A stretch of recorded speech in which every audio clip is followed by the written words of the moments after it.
Fernando, ¿listo? Sí, Listo y dispuesto, chicos, micrófonos en silencio. Comenzamos. vale. Buenas tardes, casi buenas noches ya, se hace tardecito. Espero que estén bien. Mi nombre es Fernando Azócar. Para los que no me conocen o no me han visto en la cancha, soy el psicólogo de la Federación. Ya llevo un poco más de un año trabajando por acá, bueno, un año y medio. Y hemos visto yo en lo personal he aprendido mucho respecto de lo que es el proceso del tiro con arco en este tiempo para saber cómo ayudar de mejor forma el trabajo que se viene realizando desde lo técnico, desde lo táctico, obviamente, y ver qué es lo que podemos aportar. Yo creo que la psicología del deporte en este tipo de disciplina tiene un papel súper importante en todo lo que es el trabajo con deporte, en este caso de precisión. Escuchaba a Cristian que en algún momento hacía alguna aseveración de cómo catalogamos este deporte, cómo lo caracterizamos. Para mí, en términos de lo psicológico, el hecho de que sea un deporte de precisión me ayuda a ordenar algún tipo de información respecto de cómo se posiciona la cabeza de una persona. Entonces, esa definición ya nos da ciertos parámetros para saber qué esperar, que son deportes parecidos. Por ejemplo, yo he tenido la suerte de trabajar en golf, en bowling, en tiro al vuelo, tiro esquí, y hay en algunos deportes, incluso colectivos, en que hay situaciones de precisión en la cual son procesos o momentos deportivos que se trabajan temas muy similares. Entonces, eh, tenemos un parámetro, entre comillas, de otros deportes que nos sirven para entender lo que vamos a trabajar o lo que hemos ido aportando al tiro con arco. En esta presentación de hoy vamos a hacer dos bloques de información. Primero vamos a repasar un poquito lo que significa esta situación de pandemia. No les voy a dar la lata con lo que significa estar encerrado y entrenar encerrado, porque esto yo creo que lo han visto, lo han leído, lo han escuchado en más de un lugar. Creo que las actividades que se han hecho por Zoom en el último tiempo han sido bien abundantes. Nosotros hicimos una también al comienzo de la pandemia. Por lo tanto, el trabajo que hemos definido desde la unidad técnica, desde lo que lidera Junior como head coach y la presidencia de César, es que tratemos de entregarle algunos contenidos a nivel más técnico para que sepan algunos aspectos globales, como les digo, en términos de lo que es en este caso el paso que viene de volver a la cancha, algunos elementos generales, y después nos vamos a centrar en lo que es ya la psicología del deporte como un elemento de apoyo para el rendimiento y aspectos técnicos psicológicos para el trabajo en cancha y en entrenamiento, ¿vale? Entonces, voy a compartir la presentación.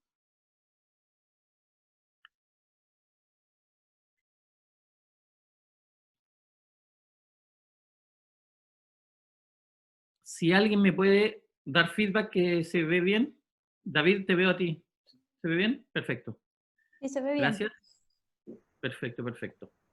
Ya. Entonces, como les decía, lo que vamos a ver, por un lado, son estrategias psicológicas. Por un lado, vamos a hablar del autocuidado y lo que significa este proceso de desconfinamiento o de volver, no quiero decir las frases que aparecen mucho en la tele porque se puede prestar para malos entendidos políticos, pero esto de no voy a hablar de la nueva realidad, voy a hablar del nuevo proceso de entrenamiento, el nuevo tiro con arco casi. Entonces vamos a ver un par de detallitos respecto a eso. Perdón, se fue esto para acá. Ahí.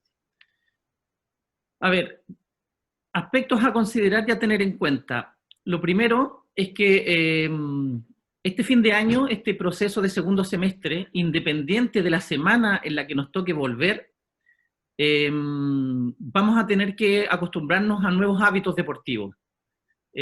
Vamos a tener que hacerle caso a los protocolos que se están difundiendo y que se están entregando desde las autoridades en dos vertientes. Por un lado están los protocolos de acción, de alguna manera más de gobierno, respecto de cómo se están haciendo las cosas o cómo tenemos que afrontar la vida, tanto al interior de las casas como en los trayectos, y por otro lado, cuáles son las medidas internas que nosotros estamos tomando en función de lo que significa el trabajo y la vuelta a la cancha.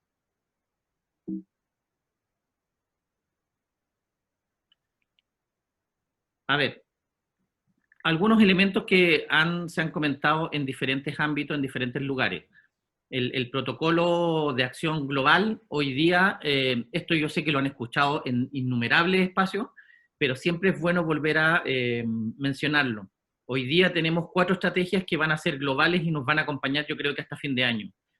Por un lado, el mantenerse en casa, por mucho que hayan espacios hoy día o comunas que ya están saliendo del confinamiento, no hay que perder de vista que los rebrotes están a la vuelta de la esquina, van a venir los rebrotes, por lo tanto, siempre la mejor estrategia va a ser estar en nuestras casas.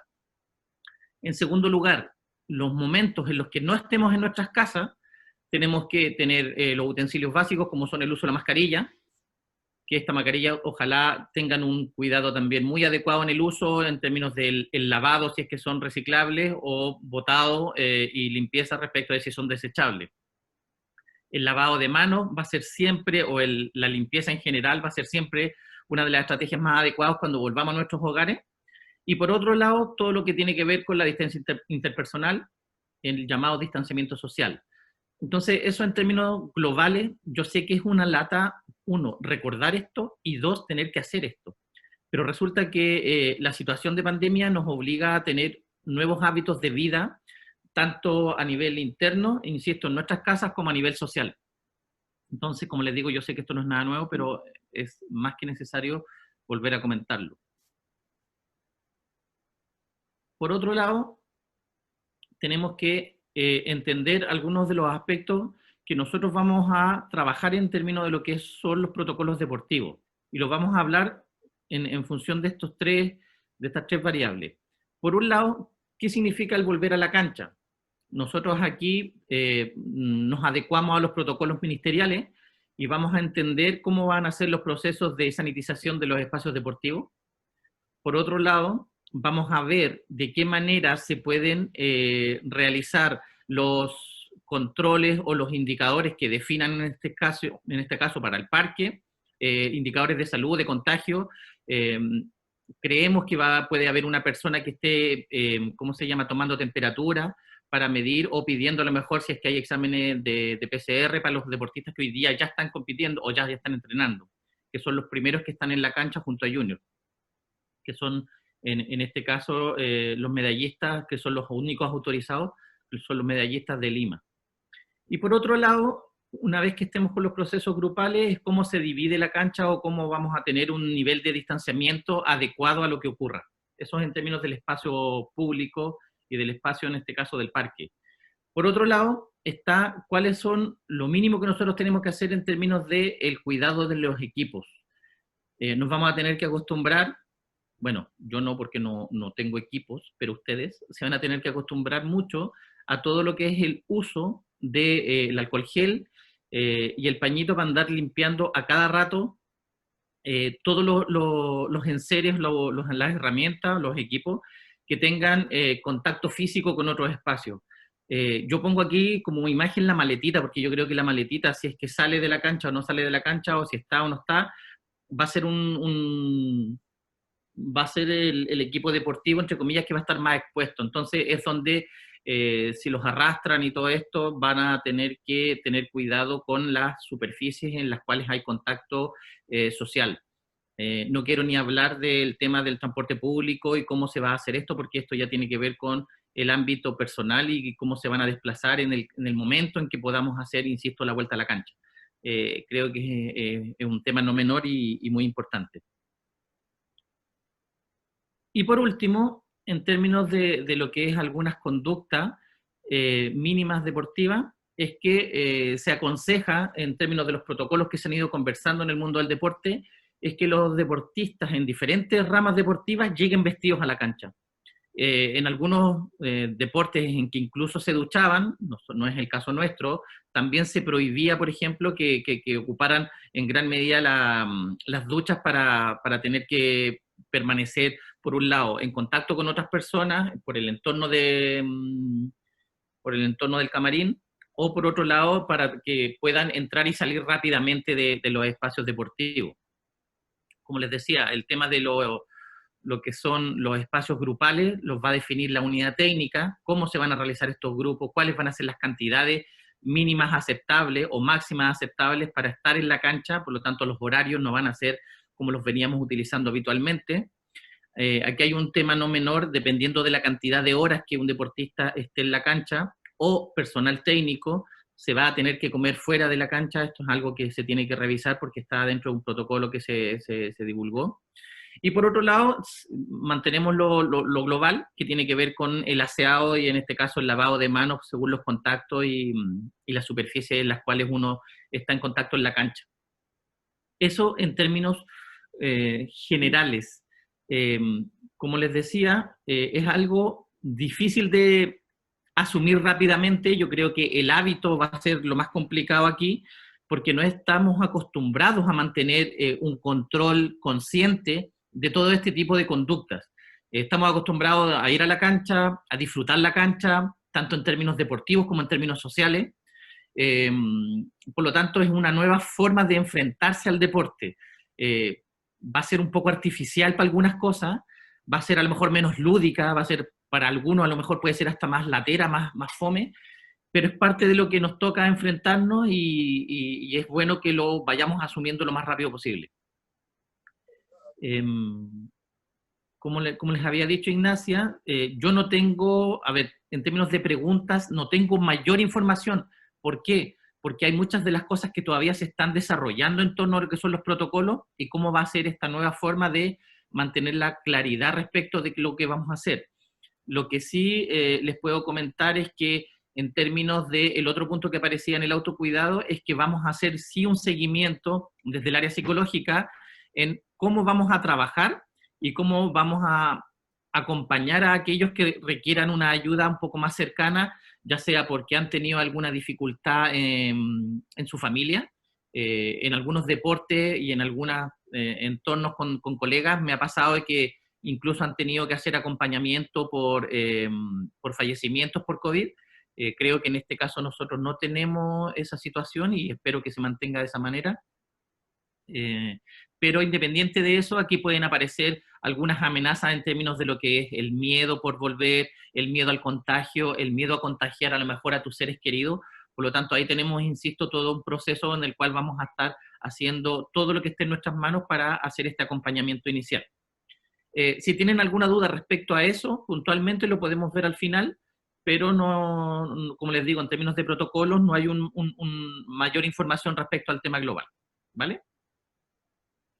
Vámonos ahora entonces a lo que es un poco más el trabajo psicológico global de lo que es la función mía o la función de la psicología del deporte en el tiro con arco.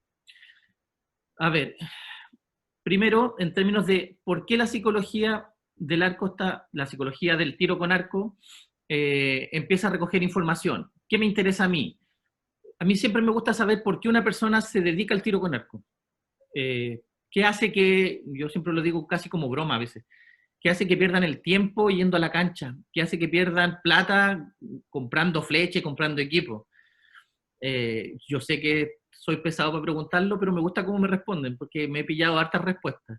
En términos de que a algunos les gusta, muchos me dicen no sé, y otros me dicen, no, mira, es entretenido, es algo que me llena, es bueno hacer un deporte. Las respuestas han sido bien amplias. Después, me gusta saber de alguna manera si las personas conocen sus habilidades o sus falencias en términos de el deporte en el cual están metidos. A partir de eso, si las personas que le rodean están en la misma línea de lo que esta persona está haciendo. ¿Por qué? Porque yo creo que, como en todo deporte, siempre hay una red de apoyo muy necesaria. A veces las redes de apoyo se manifiestan en el mismo deporte, en este caso entre los compañeros, compañeras, unidad técnica, etcétera, o dirigentes incluso, o a veces la red de apoyo para el deporte también puede estar afuera, una pareja o la misma familia que está encantada con que se haga una actividad. A veces es positivo y a veces es negativo, entonces eso también te va dando indicadores de cuál es el rol que tiene esa persona y su entorno para poder desarrollar el deporte. Y por último, una pregunta súper general. ¿Por qué creen que la psicología del deporte puede ayudarles? Hay algunos que incluso no les interesa trabajar con un psicólogo y me parece totalmente justo. pero es importante saber cuál es esa primera apreciación. Obviamente desde la honestidad, yo no tengo ningún problema que alguien me diga que no quiere trabajar conmigo. Y me ha pasado y no me lo he tomado mal, tanto en este deporte como en otros deportes. Porque tú no puedes obligar a alguien a que sienta o que piense o que se sume en un proceso psicológico. Es muy difícil que se hagan las cosas bien en términos de sumarse a un entrenamiento mental si no estás de acuerdo con lo que significa un proceso de entrenamiento mental. No es como la actividad física. La actividad física, tú por el solo hecho de repetir y de obligarte a correr tantos kilómetros, el músculo va a generar una supercompensación que se va a transformar en una mejora. En psicología es un poquito más complejo. Si no hay conciencia de que se quiere trabajar y que se quiere mejorar, es mejor no hacerlo. Y yo prefiero ni siquiera nada, ni presionar nada. Yo soy súper tranquilo, los chicos que me conocen desde el día 1 que llegué, he tenido la misma actitud y creo que la voy a seguir manteniendo. A no ser que los jefes de fecha me digan otra cosa, pero hasta ahora nos mantenemos así. A ver, les cuento un poquito. Algunas de estas cosas ya las comenté en la charla anterior, pero la voy a retomar porque yo insisto que para mí esto es clave. Cuando yo hago un diagnóstico técnico de cómo trabajar con una persona, me paro en 3 aspectos globales, y aquí yo le llamo mi triada del diagnóstico.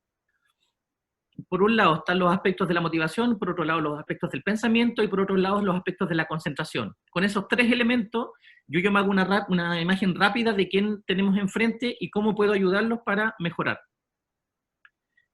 ¿Qué significa esto?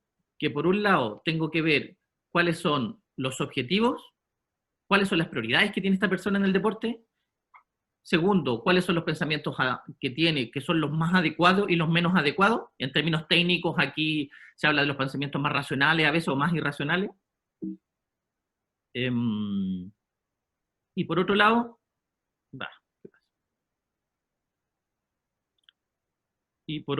¿cómo está el estilo atencional? Es decir, ¿dónde está la preocupación de la persona en función de qué le hace sentido, en qué se preocupa más, qué le queda más presente? Entonces, a partir de estos 3 elementos clave, yo ya tengo, insisto, un diagnóstico muy importante respecto de por dónde puedo atacar el proceso deportivo. Veamos en términos de qué motiva a una persona.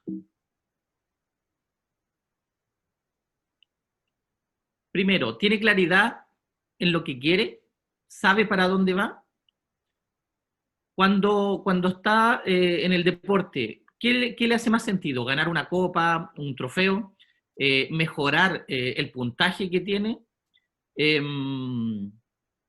¿Mejorar y afinar los tiros? Es decir, ¿mejorar técnicamente? ¿O hay personas que tienen como su bestia negra y que le encantaría ganarle a alguien? Tienen un nombre ahí al que quieren derribar en algún momento de la vida. Estos procesos a veces se mezclan todos, pero en algún momento hay unos que pesan más que otros. Y dependiendo de eso, uno también entiende cuál es la motivación y por dónde también trabajar esa motivación. Segundo, ¿hay objetivos claros respecto de qué trabajar a corto, mediano o largo plazo? Y cuarto, ¿cuál es el elemento que vinculan más a la hora de trabajar esto? ¿Hablan más de los resultados o hablan más vinculado a un proceso? ¿Quiero ser el campeón porque necesito demostrarme algo? ¿O sabes qué? Me estoy tomando esto con calma, pero a medida que voy a ir aprendiendo, sé que los triunfos van a llegar. Cuando hablamos en estos términos, tú puedes tener, ambos son adecuados, no hay ninguno que sea inadecuado. El tema es si es que la persona lo tiene claro y cuáles son los tiempos que tiene para una cosa o para otra. Por eso es que los objetivos definen de alguna manera cuál va a ser ese nivel de motivación. Y a partir de estos objetivos, el que sea que me hayan nombrado, yo aquí tengo una palabra clave que voy desarrollando. Y es que me gusta saber cuál es el nivel de compromiso que hay según lo que están haciendo. Aquí tenemos una imagen que es bien gráfica en términos de lo que significa ir a entrenar, cómo es la asistencia, cuál es la puntualidad, cuál es el nivel de, ¿cómo dice?, de confianza que hay con los ejercicios que les dan y qué tan bien los repiten, qué tan hábiles son descansando, qué tan bien manejan los tiempos de descanso, la dieta, los procesos nutritivos, si trabajan con la psicología o no les interesa trabajar la psicología, cómo es el tema del APF, la preparación física, etc. Entonces, el compromiso para mí, en términos de la evaluación que se hace, es que a veces se confunden algunos elementos, en términos de la cantidad versus la calidad del trabajo que se hace. Y a partir de eso, la percepción que hay respecto del esfuerzo es clave. Una cosa que yo me encontré en algunos momentos del entrenamiento en la cancha, cuando recién llegué, me quedó siempre la sensación, con muchos deportistas, o muchas deportistas, es que había una tendencia que mientras más flechas disparaba era mejor. Es decir, la carga de flechas disparadas en un ciclo de entrenamiento era lo que determinaba al final la calidad del compromiso o la calidad del esfuerzo que yo estaba poniendo. Pero resulta que yo muchas veces vi a deportistas que estaban disparando en piloto automático. Voy a decir una soberana estupidez, pero estaban en la línea de tiro, armados y casi mirando para atrás y soltando las flechas.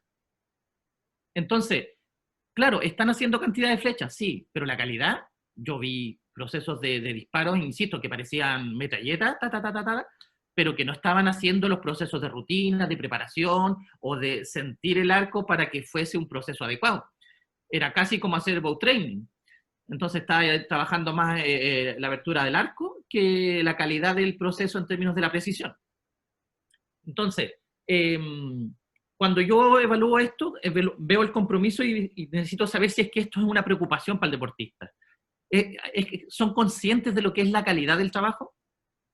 Una cosa es, insisto, tomárselo a la ligera y no volverse loco, no ser muy obsesivo ni rígido, pero la calidad tiene que ver también con un hábito deportivo, sobre todo cuando estamos entrando a niveles más altos competitivos, y ahí tiene que ver en cómo empezamos a desarrollar rasgos deportivos para el alto rendimiento, y aquí no todas las personas logran entender esto adecuadamente para poder vincularse a procesos de alto rendimiento.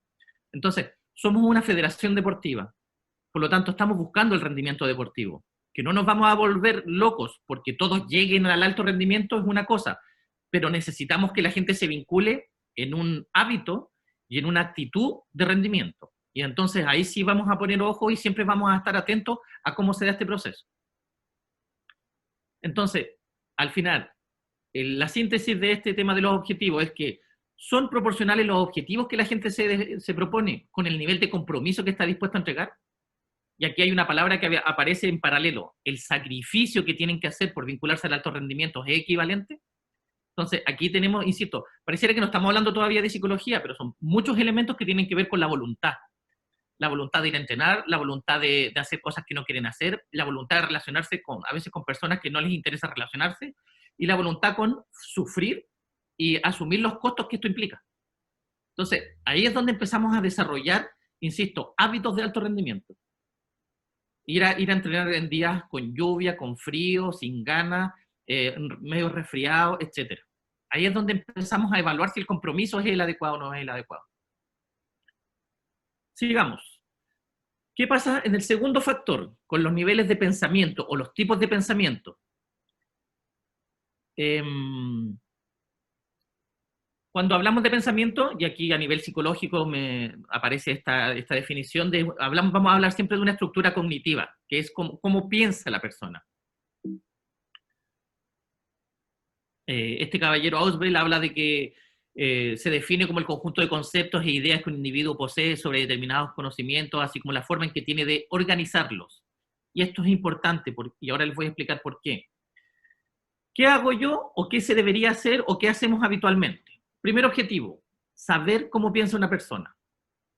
¿Cuáles son más o menos las ideas que habitualmente tiene? Segundo, ¿cuál es la realidad percibida?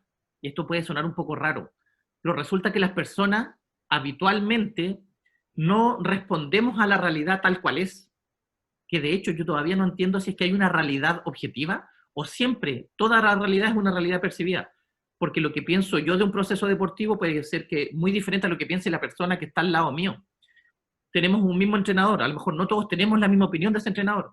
Podemos tener opiniones muy diferentes respecto del psicólogo. La forma en que entrenamos y la forma en que enfrentamos una competencia el mismo día, la pueden tomar las personas de muy diferentes formas según el nivel de preparación que tengan, el nivel de habilidades, o cómo hayan llegado ese día en términos de ánimo porque les pasó algo en la casa. Entonces, siempre la realidad es percibida. No hay una realidad que sea a priori objetiva para todo el mundo.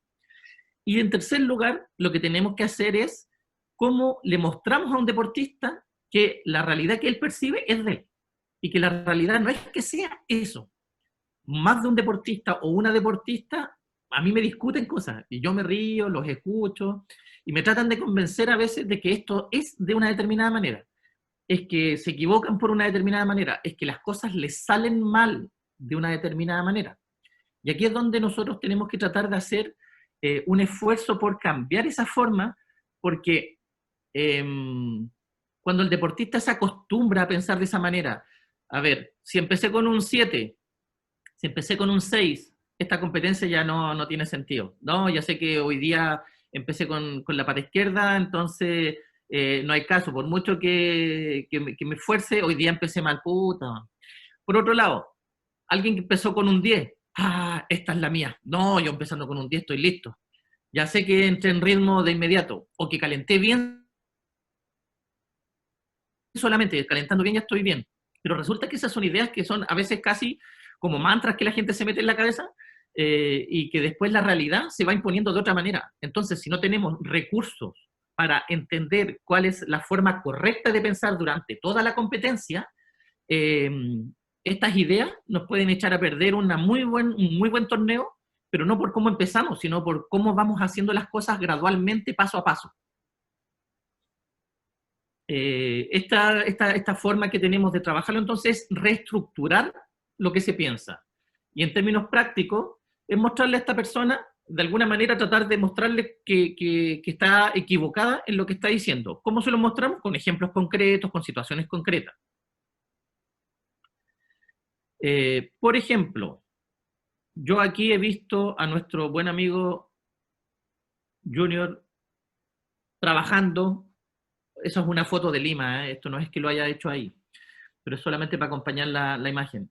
Yo sí lo he visto trabajando con algunos deportistas y que les ha tirado una frase al voleo y les dice, ¿cuántas formas hay o cuántas combinaciones hay para hacer, chuta, me quedó un doble para hacer 57 en 6 flechas?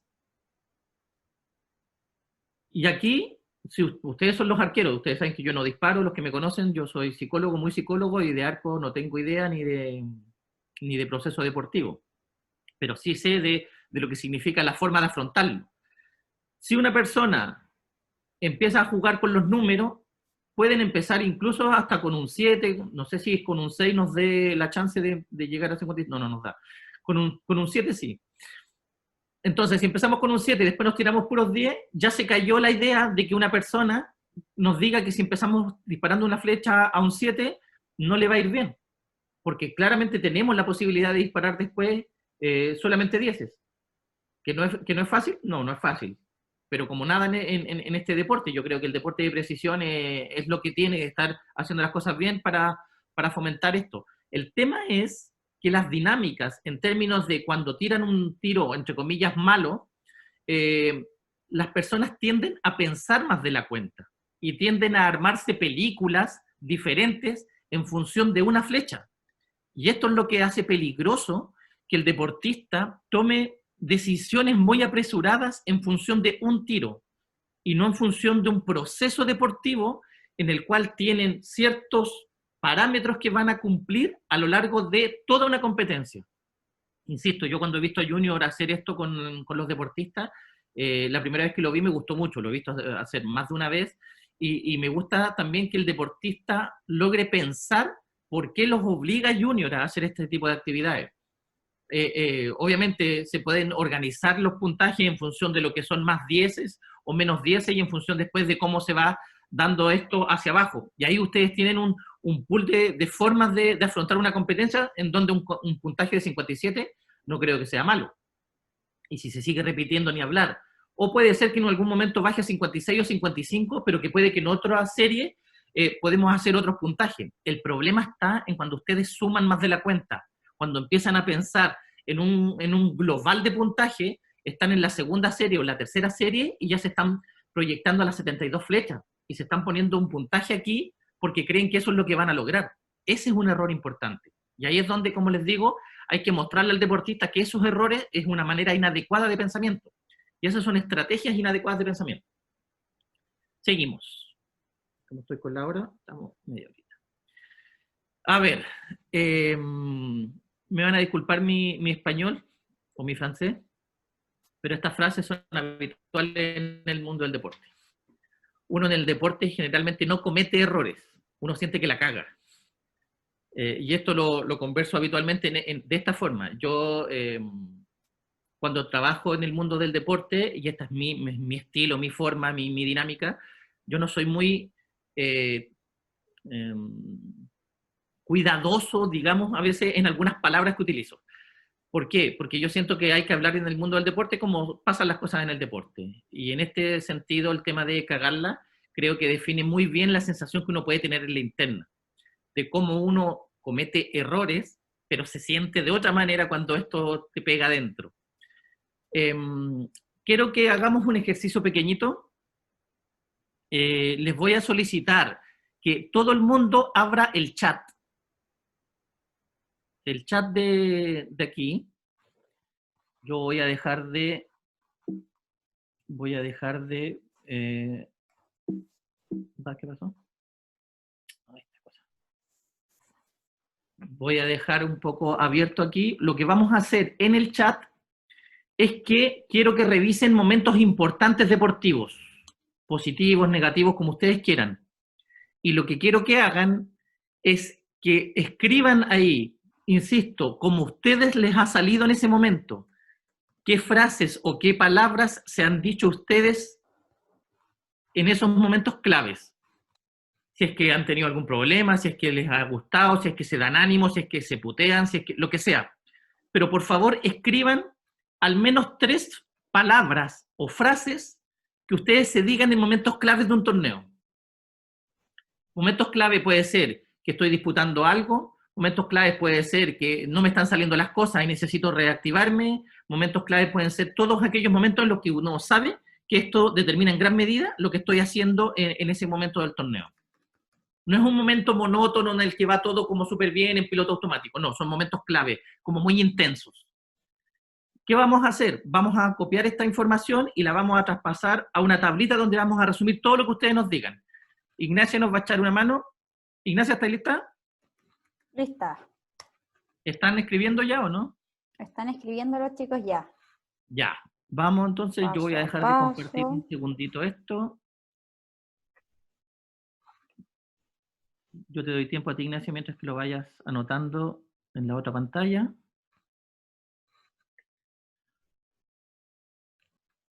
Ahí voy enviando ya las palabras que están escribiendo los chicos. Ya. Va. ¿Qué me pasó aquí? Denme un segundito para cambiar de pantalla para que veamos lo otro. Ahí sí. Vamos, chicos, faltan palabras, vamos, vamos.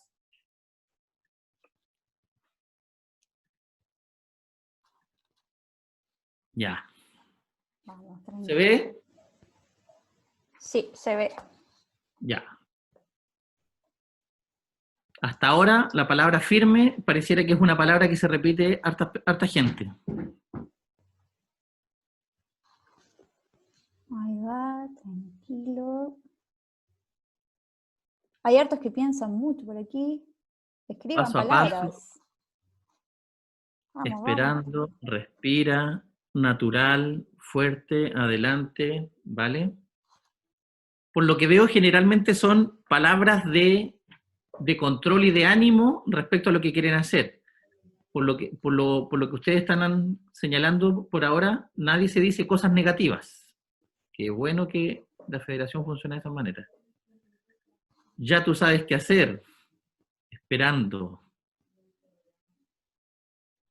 Oye, me voy a quedar sin trabajo en la federación, nadie se dice nada negativo, qué bueno. Veo que se viene muy positivo el futuro del tiro con arco. Haz tu tiro, tranquilo, rutina, perfecto. Estoy escribiendo Respira. todo lo que dicen. Apareció respira ahora como un elemento más que se repite. ¿Siguen anotando, Ignacia? Sí, sí, sigo. Ya. Vamos a, insisto, a darnos 2 minutitos. ¿Cuál es el detalle respecto de este trabajo? Es que cuando ustedes empiezan a repetir palabras en función de estos momentos en los cuales en alguna situación no les salen las cosas o en las cuales quieren quieren o necesitan estar más concentrados o más focalizados, es que eso define en gran medida la calidad en que ustedes van a seguir afrontando las situaciones deportivas. Chuta, la embarré. Ya, vale. Me parece. Rutina sigue ahí por un par de... Haz tu tiro, tranquilo. Ahora sí disparo bien. Perfecto. Ups, y canto. Ups, y canto. Ah, yo sé quién es esta persona. Río, perfecto. Paso a paso, vamos, yo puedo. Perfecto. Ya, dejémoslo por ahí. El tema es que, insisto, las palabras que ustedes utilicen, los mensajes que ustedes utilicen en estos momentos competitivos, definen en gran medida cómo ustedes siguen afrontando el paso a paso de lo que va a ser la competencia. Pensé que iban a salir, insisto, más elementos negativos, pero veo que lo dejamos hasta ahí. Gracias, Ignacia. De nada. Siguen enviando palabras los chicos. ¿Siguen enviando? Sí, harta. Ayer está muy buena. Revisando todo. Mira, el revisando todo me da un indicador de algunas cosas que también he visto, cuando empiezan a pensar mucho en el arco. Y empiezan a pensar que siempre, o muchas veces, que el arco tiene un problema y empiezan a posicionar la idea de que el rendimiento que puedan obtener tiene que ver que el arco le pasa algo. Y cuando empiezan a hacer eso, dejan de confiar en lo que tienen que hacer, en lo que tienen que controlar. Ya. Seguimos con la presentación.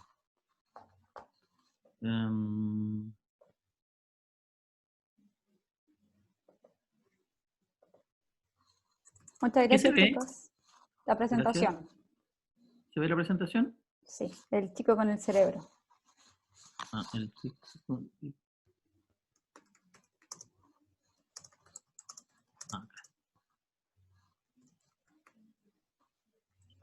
Una de las cosas que no me gusta de trabajar con Zoom en Prezi es que esto después me cuesta engancharlo. Denme un segundito, por favor, porque estoy con un pequeño problema técnico que quiero resolver. Cosas de la tecnología. Discúlpenme un segundo, por favor. Mientras, chicos, recordarles que la próxima semana también vamos a tener charlas el miércoles 5 y el jueves 6 y todo el mes de agosto. El miércoles 5 tenemos la charla de Cristian, la continuación de la charla de ayer, la segunda de 3, fundamentos tácticos básicos en el tiro con arco. El día jueves 6 tenemos una charla de información general de la temporada 2021. Estén atentos a las redes sociales también, que ahí se va a ir subiendo toda la información. ¿Estamos, Fernando? Estamos casi, pero esta cosa se está cargando, pero, o sea, lo actualicé y está cargando lento nomás, es el único detalle que tengo. Pero ya estoy casi. Estoy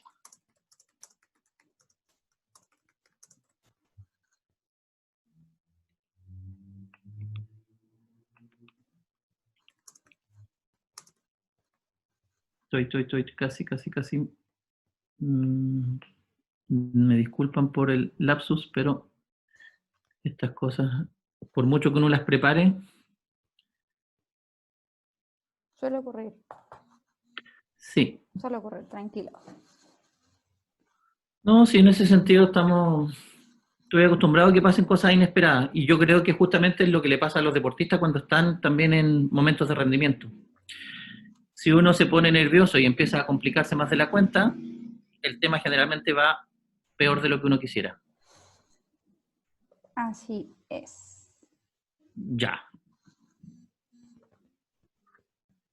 No se ve, ¿cierto? No, aún no se ve la presentación. Ahora sí, vamos.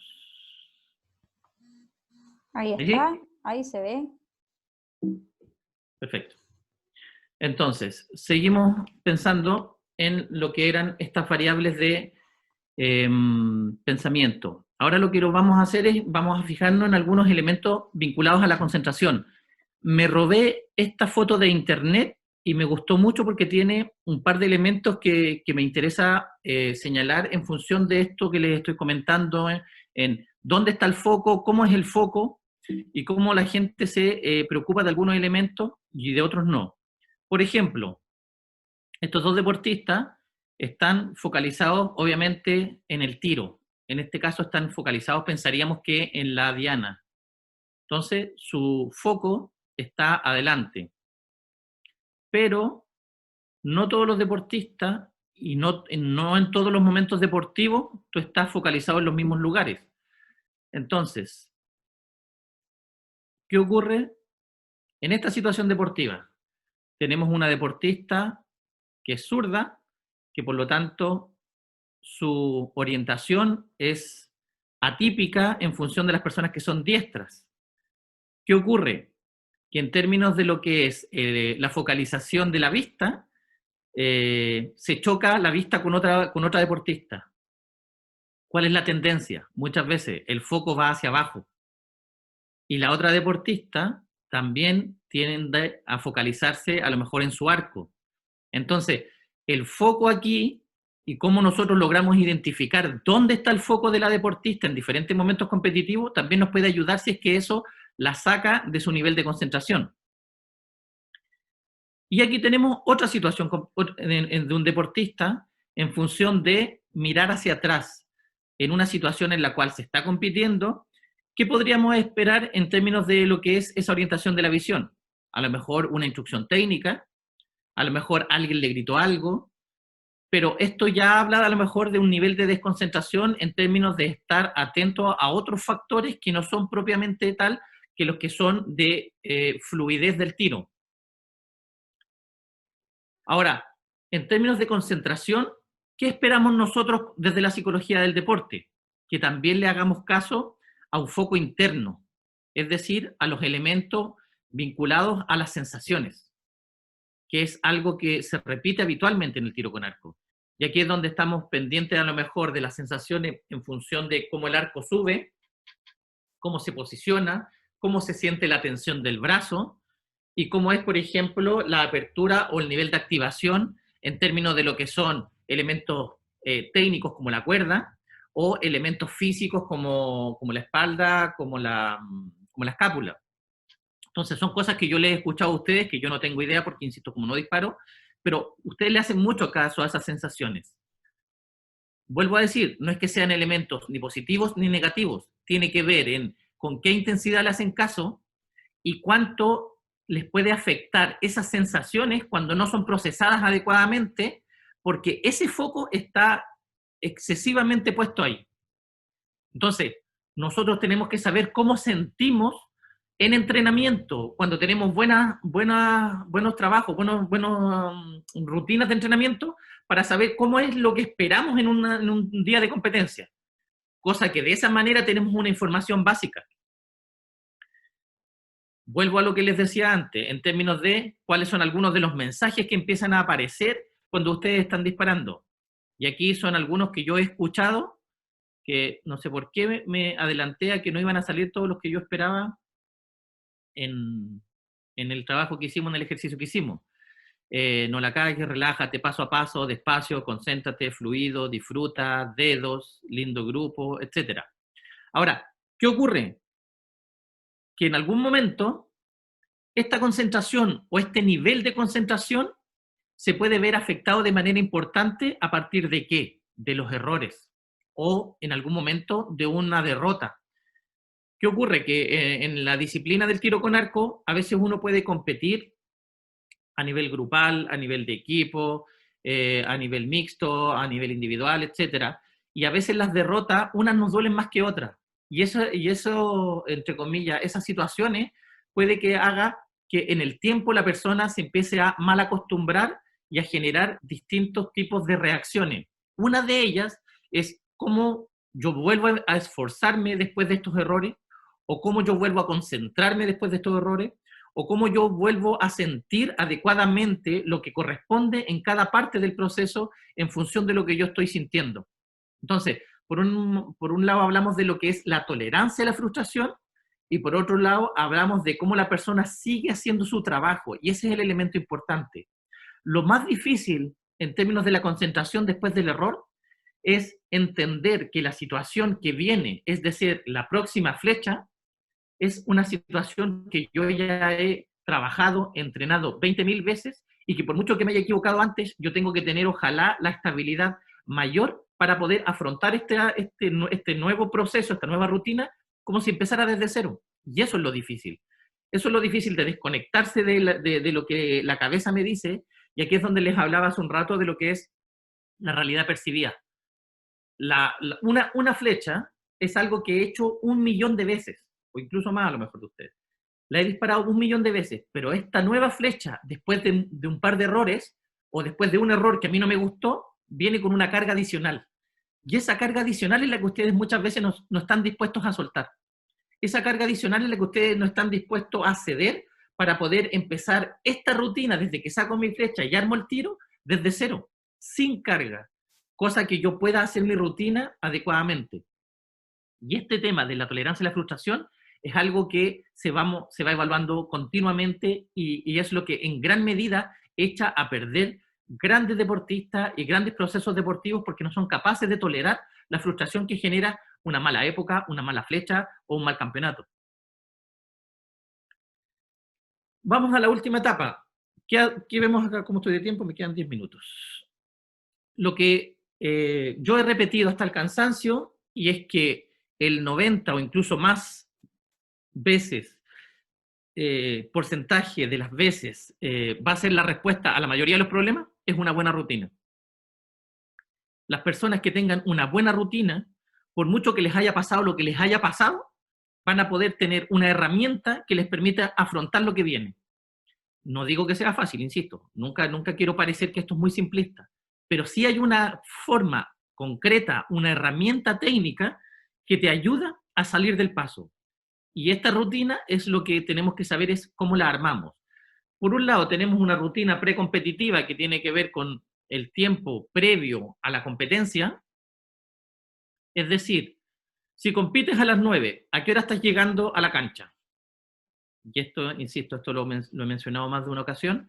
Hay personas que llegan 1 hora antes, otras que llegan 45 minutos antes, otras que llegan media hora antes, y he visto personas que llegan casi a que alguien le tenga armado el arco para llegar a la línea. Lo voy a dejar ahí, cada uno sabe quién es, o si le pega un poco esa situación. Segundo, ¿por qué es tan importante la hora de llegada? Porque cuando uno está haciendo el trabajo previo, tiene que saber cómo es el calentamiento que puede desarrollar para estar de la mejor manera posible en el momento de competir. Además, necesita conocer cuál es el nivel óptimo que tienen para tener la activación adecuada en función del rendimiento. Y esto es algo que se trabaja, insisto, no el día de la competencia, es algo que se viene desarrollando semana a semana, porque yo sé cuál es el nivel de tensión, el nivel de emoción, el nivel de ritmo con el que a mí me salen mis mejores tiros. Yo no puedo esperar esto que se dé de la noche a la mañana o en un segundo previo. Yo tengo que venir trabajando esto, y eso se calienta, eso se prepara. Entonces, ¿qué he visto yo? Que ustedes trabajan mucho el tema del elástico, y a mí me parece súper bien que tengan el elástico para entrenar, pero a veces pareciera que hacen unas cosas que son como esperadas para el deporte. El tema del trabajo de brazo, estirar un poco, hay algunas personas que en algún momento toman algún tipo de vara, he visto de todo un poco en términos de cómo calientan. El tema es, ¿ustedes sienten que el calentamiento físico es el que necesitan para estar a tono en el momento que llegan a la línea de tiro? Eso es una cosa.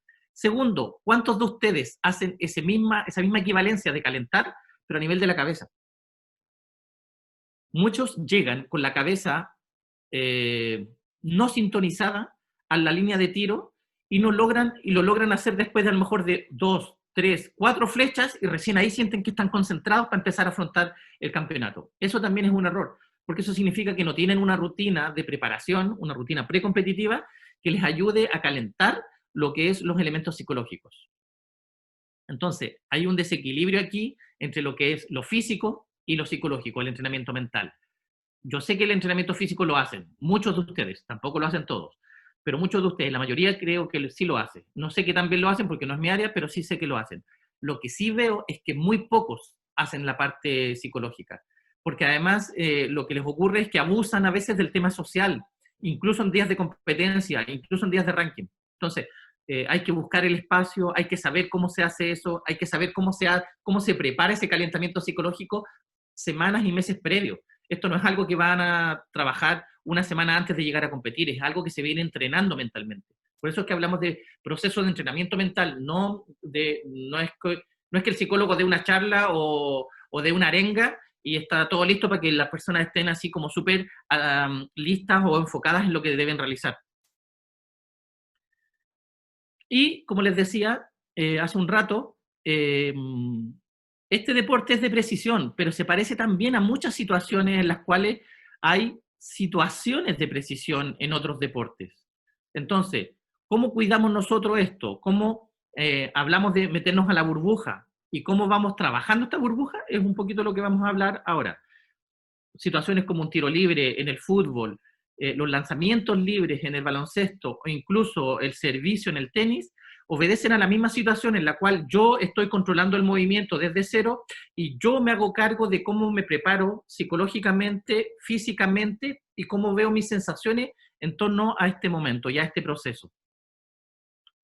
¿Cuál es la rutina mental? Y esta es la que viene previo al tiro. ¿Qué hacemos antes de liberar? Entonces, el objetivo es que veamos cómo podemos alinear las cosas para que en el momento de liberar la cuerda esté todo en el proceso más, en el nivel o en el proceso de activación más adecuado a lo que yo habitualmente sé hacer. Cuando ustedes recuerdan y cierran los ojos y dicen, ¿cuál es el momento en el que yo he hecho mis mejores tiros? Generalmente hay cosas que se han repetido. El nivel de concentración, el nivel de confianza, el nivel de activación, el nivel de descanso, el nivel de claridad con lo que están haciendo. Entonces, ustedes tienen que saber que eso, una vez que se entrena en las semanas previas, yo lo reconozco y lo busco para que esto se empiece a dar.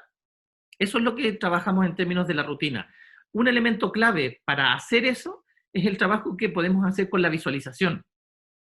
Y la visualización no es más que otra cosa que entender cuáles son los elementos sensoriales, es decir, cuáles son las sensaciones que me ayudan a hacer en mi cabeza el tiro antes de hacer el tiro.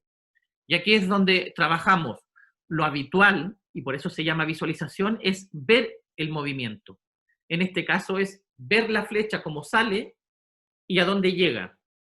Es verme a mí mismo, ya sea en primera persona, tipo estos juegos de video que estoy en primera persona disparando, o me veo en tercera persona y es como si yo me viera en una película.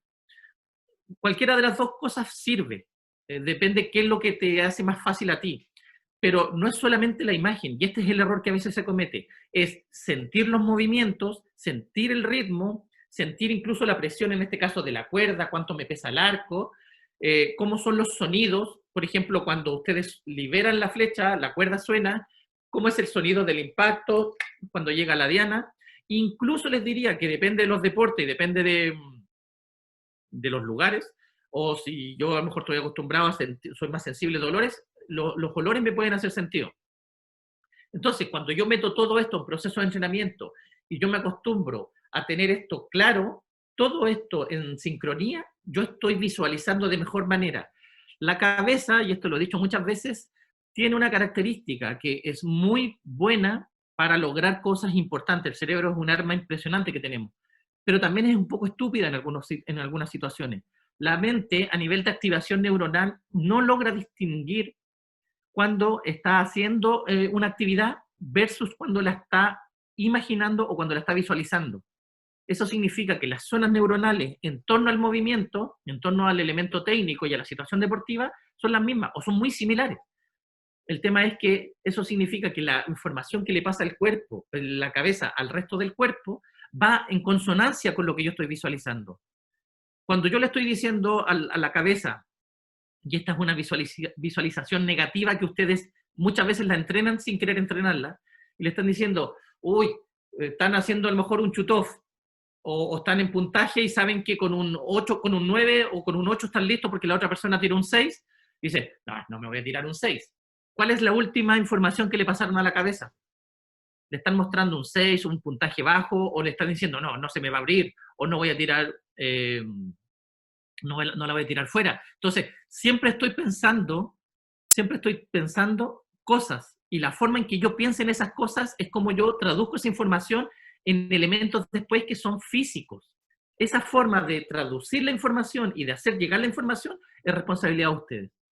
Y ahí es donde nosotros, desde la psicología, muchas veces lo que ayudamos es a hacerles pensar correctamente. Ustedes tienen muy buenos hábitos. El problema es que a veces son poco sistemáticos y a veces piensan cosas negativas en el peor momento de la vida. Y ese momento de la vida les puede costar muy caro. Y la visualización en este sentido lo que hace es ocupar un espacio en la rutina para que después de la que visualizaron correctamente y pensaron correctamente lo que quieren hacer, no les dejo espacio a la rutina para que entre más información. Hay un elemento cerebral, o una característica psicológica, es que dos pensamientos no pueden ocupar el mismo espacio.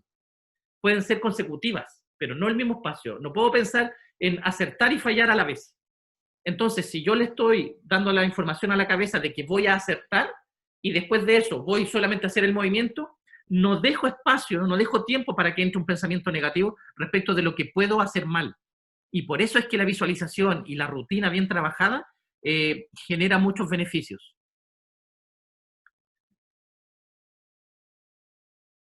La idea es, obviamente, visualizar el 10, no visualizar, insisto, otro nivel de puntajes. Por último, y esto lo he mostrado en algún lugar por ahí, estoy justo. Lo que estamos buscando al final, y esto como resumen, en un torneo, es que las personas capten la información necesaria. Entonces, hay elementos que te pueden desconcentrar. Primero, un rival fuerte. Este caballero creo que algo sabe de tiro con arco, entonces si alguien se enfrenta con él en una final, puede pensar más de la cuenta de que Brady Ellison puede tener que... lo más probable es que él me vaya a ganar, supongamos.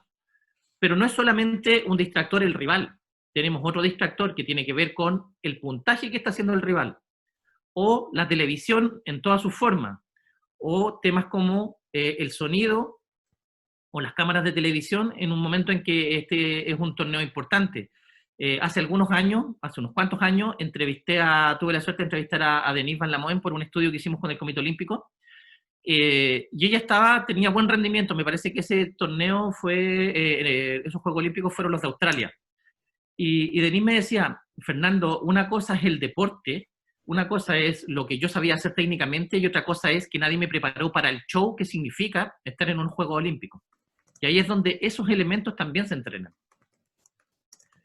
Por otro lado está el público, que también puede jugar su papel, y más de alguien puede estar pensando en el logro final, en el ranking, en cómo va a llegar. Entonces, ¿qué hacemos? Tratamos de protegernos de todos estos elementos. ¿Cómo? Con una buena rutina.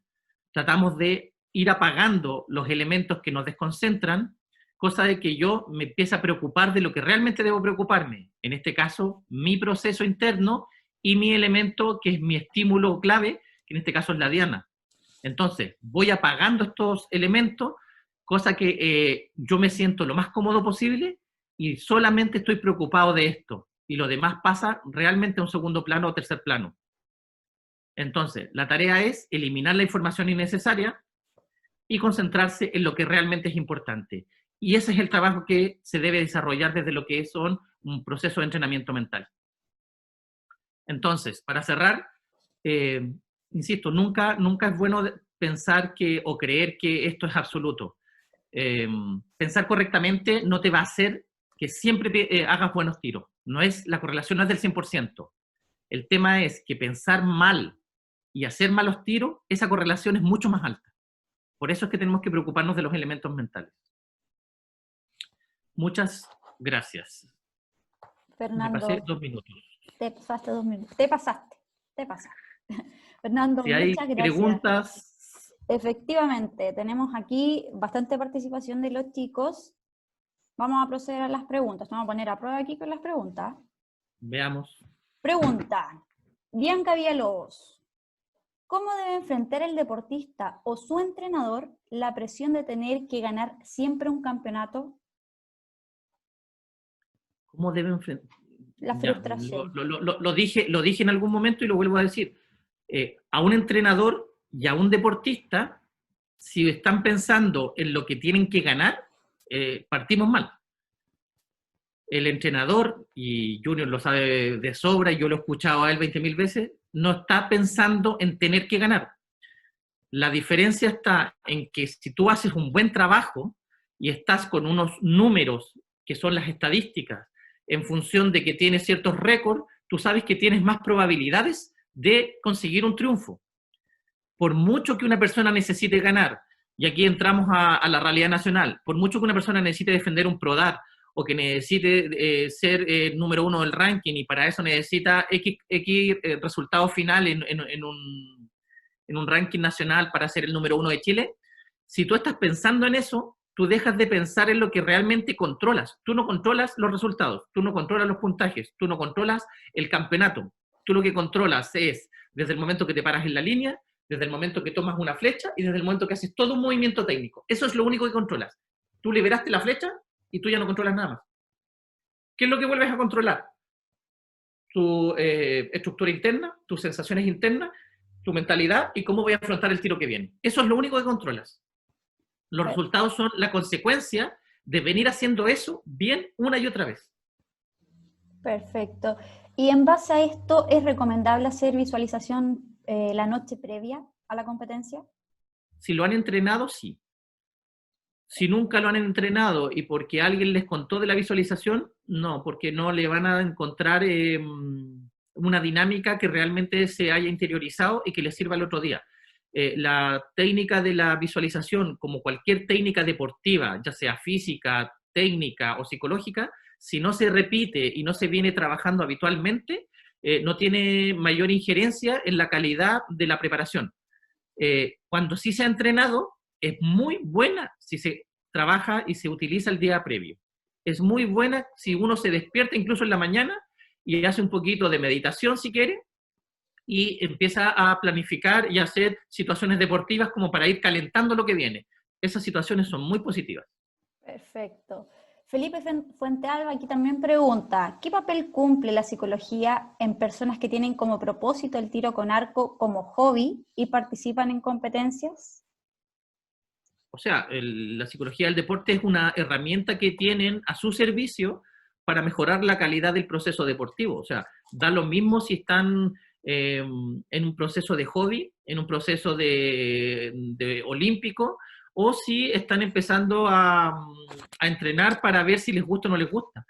Las herramientas psicológicas te permiten controlar una variable más que influye en el rendimiento deportivo. No es determinante, pero sí influye, como todas.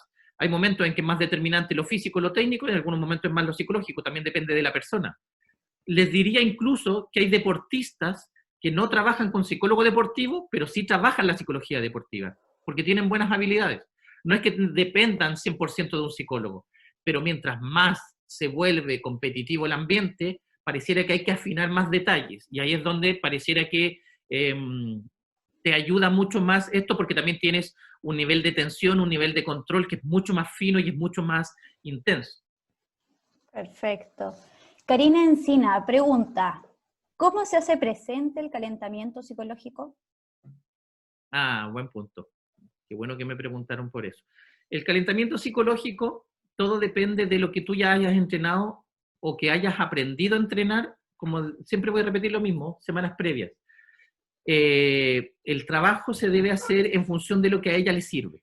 Hay personas que calientan muy bien, por ejemplo, escuchando música.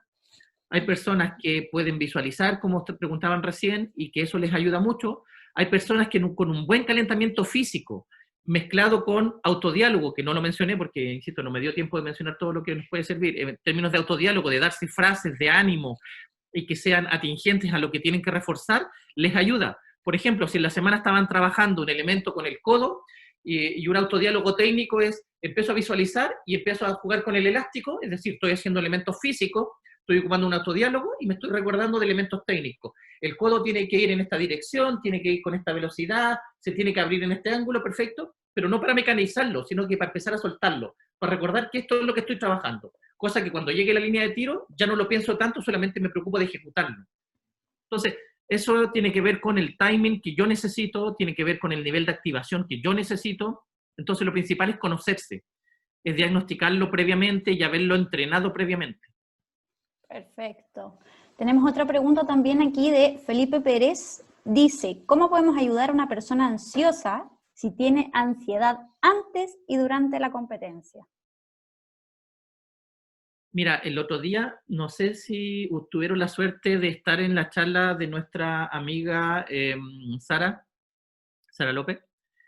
Ella contó cómo tenía crisis de angustia, crisis de pánico, previo a competir. Entonces, ¿es muy difícil? Sí, es súper difícil. Cuando tienes una crisis de este tipo o tienes estados ansiosos muy altos previo a competir, claro que la demanda del cuerpo en términos psicológicos y físicos es más alta, pero no significa que no se pueda.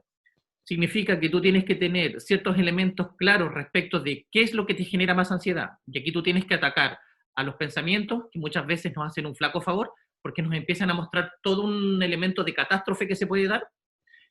Y por otro lado, en cómo nosotros vamos a trabajar con elementos que bajen esa ansiedad a nivel de pensamientos, de respiración y de otras técnicas que facilitan que la activación baje y que entre la información que necesito que entre.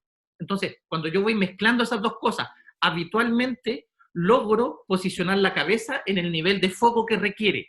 No es absoluto, no significa que nunca pueda entrar una idea que no voy a poder identificar que es negativa. Claro que puede pasar algo durante la competencia que me genere otra vez un poco de preocupación, pero también puedo soltarla, puedo dejarla pasar.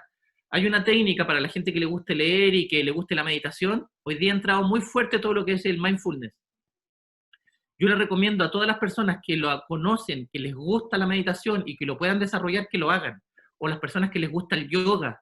Son técnicas que siempre complementan muy bien este deporte, porque te permiten hacer un nivel de vaciado de activación para mantenerte en niveles adecuados y te permiten hacer control emocional y cognitivo más adecuado que lo que entrenas habitualmente exclusivamente en la cancha. El mindfulness no tiene otra cosa más práctica que es el estar en el aquí y el ahora. Es decir, me preocupo de qué me está pasando aquí con lo que tengo que hacer y no me preocupo de la fecha que pasó ni de lo que va a venir. Entonces, eso que parece tan obvio, en términos competitivos, es muy difícil cuando no se ha trabajado bien. Y si además yo tengo rasgos, y aquí son estilos de personalidad, hay personas que son más ansiosas, por lo tanto se preocupan más de la cuenta y se ponen más activadas más de la cuenta. Entonces a esas personas hay que ayudarlas todavía de manera más fina. Perfecto. Y en una competencia, ¿cómo prepara un deportista para las finales, ya que es muy diferente que estar compitiendo en eliminatorias? ¿Cómo lo preparo psicológicamente para eso? Es muy parecido a lo que estamos diciendo recién. Aquí hay un tema que es una palabra que no he dicho y que pensé que le iba a decir durante la charla y se me había olvidado. Hay una palabra clave que es aceptación. Nosotros tenemos que aceptar cosas en el deporte. Hace rato decía esta palabrota yo de, ¿aceptamos que en algún momento tenemos miedo o que la cagamos? Sí, lo podemos aceptar. ¿Cuánto yo arrastro eso? Es la forma que tengo de aceptarlo o no aceptarlo. Cuando lo acepto, sé qué hacer después de aceptarlo, voy a una final. ¿Tengo ansiedad? Claro que tengo ansiedad. Se me palpita, las palpitaciones suben, claro que van a subir. Pero eso no significa que me estoy equivocando. Chuta, es que estoy muy nervioso y voy a competir en una final. Sí, obvio que te va a subir un poquito la ansiedad, pero eso no significa que no tengas la capacidad de ganar esa final, independiente que el nivel de activación haya subido. El tema es, ¿qué voy a hacer para controlar eso mejor? Y volvemos a las cosas que vengo repitiendo hace rato. Si tengo una buena rutina, si tengo técnicas que me permiten bajar la activación, si tengo una persona que me apoye para trabajar, para conversar, para ver las ideas, para centrarme en los elementos importantes y dejar de pensar en cosas que no me favorecen, como por ejemplo que, no sé, voy a ir a competir con Brady Ellison, que está ahí en una final panamericana, claro, es decir, puta, ¿qué chances tengo de ganarle a este tipo? Y cualquiera diría, no tenéis ninguna. No, porque bueno, el tipo es una máquina, no tenéis por dónde ganarle en unos panamericanos. Pero resulta que yo no me tengo que preocupar de lo que va a hacer él, yo me tengo que preocupar de lo que soy capaz de hacer yo. Y si yo hago las cosas bien y él en algún momento tiene un mal día, yo voy a hacer mi trabajo. Si él no hace el de él, yo le puedo ganar, pero yo no me voy a preocupar de lo que hace él. Yo me tengo que preocupar exclusivamente de lo que yo sé hacer. Y ahí está la diferencia de los grandes deportistas. No dejan de hacer lo que saben hacer y lo hacen de la mejor forma posible porque saben que tienen lo necesario para competir. Después, si esa competencia me sirve para ganar, ya veremos. Pero yo me voy a preocupar de lo que yo sé hacer. Y ahí es donde radica la confianza. No solamente de los números, sino que del proceso de hacer cosas. Perfecto. Tenemos otra pregunta aquí de David Enríquez. Pregunta, dice, ¿qué puedo hacer con un deportista que a media competencia por cometer 1 o 2 errores se va completamente al pesimismo? Mira, yo ya he trabajado con muchos deportistas de este tipo, tanto en este deporte como en otros. He trabajado con campeones nacionales en tiro al vuelo, en bowling, en golf, y te puedo decir, David, que no les pasan cosas diferentes. También cuando en algún momento compiten y tienen malos días, ¿cachai? Creen que no van a hacer nada y se desmoronan. Una cosa es que les pase una vez y otra cosa es que les pase habitualmente. Si les pasa habitualmente es porque no han trabajado correctamente esa variable, o es porque la persona, ¿cachai?, tiene una estructura que realmente le cuesta confiar en su proceso y se desmorona muy rápido porque no tiene a qué echar mano para volver a recuperar la confianza. La confianza en términos psicológicos se llama autoeficacia. Y la autoeficacia tiene 4 variables que la afirman. Una de ellas, solo una, es el resultado. Y que tiene que ver con el número, con las flechas. Lo que pasa es que es la más importante, pero no es la única. Si la persona cree que está fallando en esta, se puede afirmar de otras 3. Y ahí tiene que ver en cómo la persona se habla, cómo la persona se visualiza, cómo la persona trabaja sus niveles emocionales y de activación, y cómo es capaz de verse a sí misma haciendo las cosas bien. Entonces, si la persona falló en esta, se puede ir a afirmar de las otras 3 para ganar más confianza. Obviamente que cuando vienes de muy malos resultados es más difícil, porque la persona necesita sentirse competente. Cuando se siente competente, logra hacer las cosas mejor. Y si a eso le agregamos un entorno favorable, que son entrenadores que apoyan, familia que apoyan, amigos que apoyan, es más fácil. Pero, y aquí me van a disculpar nuevamente mi español, cuando una persona tiene un mal día y todos lo agarran para la palanca y lo huevean y la persona se siente mal, es más difícil salir de esos momentos. A veces se hace de buena onda, un poco de buen rollo, de hacer broma, pero no se dan cuenta a veces que eso también puede afectar a las personas. Entonces, la sensación de competencia tiene que también estar apoyada por el entorno que tenemos en el mundo del deporte. Y los entrenadores ahí son clave. Perfecto. Esperemos haya quedado claro ahí, David. Acá tenemos otra pregunta de Javier Basualto. Te pide algún tips para visualizar antes del proceso y liberar la mente antes de la competencia. Dejar que fluya. ¿Cómo? Repítemelo, por favor. Repítemelo, no te escuché bien. Te pide algún tips para visualizar antes del proceso, antes de la competencia, para poder liberar la mente. Para poder liberar la mente, eso es lo que no te escuché. Bueno, es que ya lo dije esto. Si usted, mister, no lo ha entrenado en la semana, no puede tener consejos para el día X de empezar a competir. Esto, insisto, no es de la noche a la mañana. Lo que sí, si vienes trabajando el proceso de la visualización y necesitas algo para reforzarlo ese día, eso sí te puedo ayudar. Y eso significa, ándate a lugares donde no te vayan a molestar mucho rato. Es decir, a veces ustedes abusan del tema, lo dije hace rato, de lo social, de estar saludando a todo el mundo y esperan a que los llamen a competir para empezar a organizar sus temas. No, busquen su espacio, busquen una esquina, busquen un lugar donde no los molesten o a lo mejor ningún espacio en común en particular, pero si alguien va a acercarse, que alguien les esté ayudando, y para que detengan a esa persona, uno tiene que ser muy respetuoso de su propio espacio.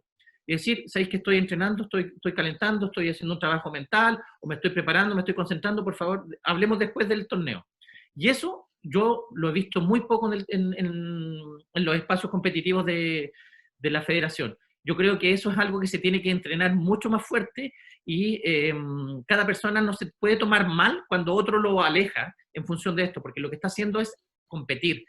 Ahí la persona ya está compitiendo. No, uno no compite cuando empieza a soltar la flecha, uno compite cuando ya llega al lugar. Y eso tiene que manejarlo de mejor forma. Y después el tema ya tiene que ver con acompañar la visualización a veces con autodiálogo, con haber visto a lo mejor imágenes tuyas en video de cuando estás disparando para saber qué esperar, y etcétera. Fernando, aquí pregunta Dunia Villarroel. Dice, si hay gente que se concentra mucho, que hace un error, piensa demasiado en ese error, por culpa de ese error pierde la concentración, ¿cómo vuelve al foco? Con su rutina. La rutina está hecha para que tú tengas la cabeza en situaciones puntuales del movimiento o del circuito hasta liberar la flecha. Ya, yo tiré una flecha mal.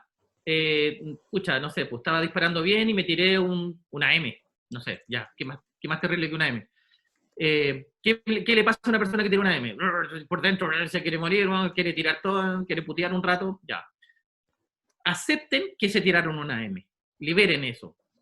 Pero después de eso, y yo siempre trato de, con las personas que voy trabajando, de tener un elemento clave de cuándo se corta el switch. Para mí el switch se corta de pensar estupideces o pensar inadecuadamente cuando llevo mi mano a la flecha y la saco. Ese switch es que empezó el tiro nuevo.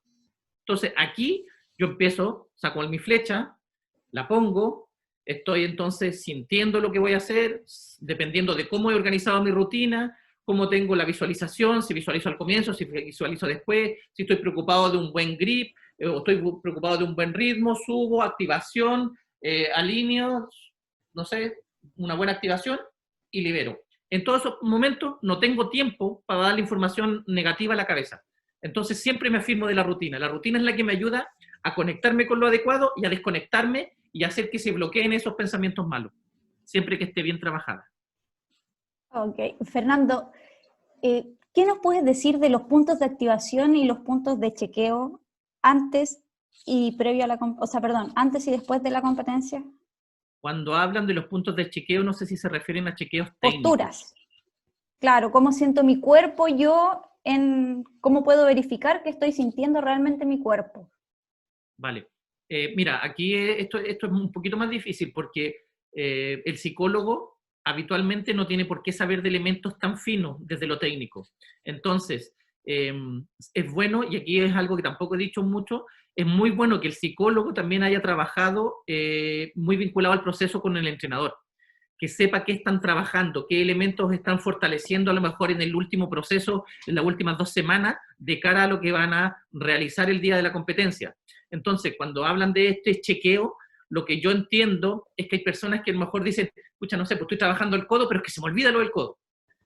Vale, entonces, si yo no lo sé, que estáis trabajando lo del codo, yo me voy a quedar con la rutina general global. Entonces, yo necesito saber que esto lo estáis trabajando en los últimos días para saber que a lo mejor hay que visualizar un poquito más focalizado en el codo para que tengas la claridad de que el autodiálogo haga de anclaje. Y el anclaje es lo que me permite recordar eso. ¿Cuál es el cuidado que hay que tener? Que a veces las personas abusan de estos anclajes y empiezan a mecanizar. Y ahí es donde se pierde lo bonito que tiene el tiro con arco y el arte del tiro con arco, que es la fluidez del movimiento, para llegar a que el circuito se dé de la manera más, como dice su nombre, fluida, que se dé de la manera más adecuada. Pero como te digo, no es fácil porque depende de una tercera persona, depende de tener claro también ciertos elementos técnicos. Fernando, y en base a tu experiencia ya en otros deportes, tu experiencia laboral, ¿cuál o cuáles podrías decir tú que son los errores más comunes de un arquero? Pensar más de la cuenta y pensar en el resultado. Creo que el peor error que cometen los resultados, que cometen los arqueros, es pensar en la diana, es pensar en el número, es pensar en el puntaje. Creo que lo he visto muchas veces, es el que creen que porque una flecha se fue a donde no querían, empezaron a fallar. El tiro con arco siempre te va a abrir en algún momento el grupo, siempre, siempre, siempre. Días más, días menos, series más, series menos, pero es imposible que tú hagas el puntaje perfecto. Es imposible que hagas el puntaje perfecto. Por lo tanto, mientras más aceptes lo que te está pasando, más fácil se te va a hacer volver a conectarte en el proceso deportivo. Insisto, esta cuestión son procesos de concentración de aproximadamente 20 segundos. Son 20 segundos que necesitan estar conectados aproximadamente, desde que sacan la flecha hasta que la liberan. Algunos un poco menos, algunos un poco más, según qué momento. Pero si ustedes se acostumbran a concentrarse 20 segundos en lo que corresponde y eso lo repiten 72 veces y lo hacen bien, su rendimiento les aseguro que va a subir. Son 20 segundos al menos, y lo repiten 72 veces. Entonces, no es que tengan que estar 4 horas concentrados. Y esa es la parte difícil. Perfecto. Fernando, te damos las gracias por todos estos conocimientos que nos transmitiste. No sé si quieres agregar algo más que te haya quedado en el tintero, si quieres abrir algún micrófono, algo que necesites. A ver, les doy las gracias a todo el mundo porque lo he dicho más de una vez. Desde que llegué a la federación yo me siento muy cómodo, de verdad. Parece que llevara años trabajando en la federación. El equipo de trabajo ha sido muy agradable con Junior y compañía. Y aquí es donde está tú, Ignacia, está Cristian, está Jorge, están, insisto, todo el grupo, el Pablo en la cancha, todo, sé que me estoy dejando a alguien, los jueces, el David, todo tenemos una dinámica muy agradable, de verdad, da gusto ir a la cancha. Yo muchas veces paso más horas de las que debería en la cancha, creo que cada vez paso más horas, hasta jugar al ping-pong ahí es entretenido, ahí independiente que el Pablo últimamente me está ganando mucho, pero se hace muy cómodo. Entonces, ¿por qué comento esto? Porque creo que como familia del tiro con arco, si tenemos una cohesión de equipo y una línea desde lo que es estos temas que son más lúdicos, mezclado con lo que son los elementos técnicos, podemos lograr muchas cosas positivas. Creo que tenemos una dinámica y un proceso de trabajo que apunta a cosas muy bonitas. Creo que tenemos un desafío no menor respecto de lo que viene en términos de deporte, y lo que está liderando Junior, creo que vamos por muy buen camino. Yo de verdad quiero felicitar a Junior por lo que está haciendo, por el trabajo que ha desarrollado, y a la nueva directiva por abrir estos espacios de desarrollo y de conversación. Creo que es necesario, creo que nos falta crecer harto, creo que tenemos que pegar hartos palos todavía para entender lo que es el alto rendimiento y posicionarnos como deportistas de alto rendimiento, pero creo que vamos en una dirección correcta. Lo demás, no sé si hay algún comentario de la gente, yo feliz, bueno, feliz, ahí lo dejo abierto, pero de verdad muchas gracias por la invitación, por la consideración y por el apoyo en este proceso que, como les digo, yo de tiro con arco cada vez, o sea, entendía muy poco y cada vez entiendo un poquito más, pero no soy obviamente de la familia del tiro con arco desde lo que es técnico. Fernando, Eso. nuevamente, muchas gracias por todo, muy claro, gracias por la presentación.